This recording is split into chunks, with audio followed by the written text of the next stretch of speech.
Работодавачот не може работникот да го присили, односно да го принуди да оди на неплатен одмор.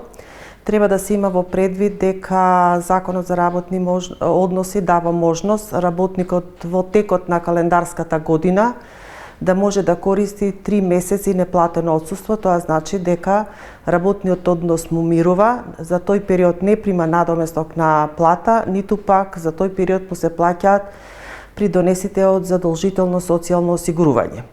Меѓутоа, овие случаи, во кои случаи може да се користи ова право, односно можност на работникот, подетелно треба да се разработени во колективниот договор. Тоа најчесто се поради болест, односно лекување на сопствена сметка, изградба на куќа, член на близок од семејството, понатаму нега на некој од семејството и така натаму, за кое што работодавачот треба претходно да биде известен и да донесе решение дека работникот во текот на таа календарска година користи 3 месеци неплатено отсуство, за кој период му мируваат правата од работен однос.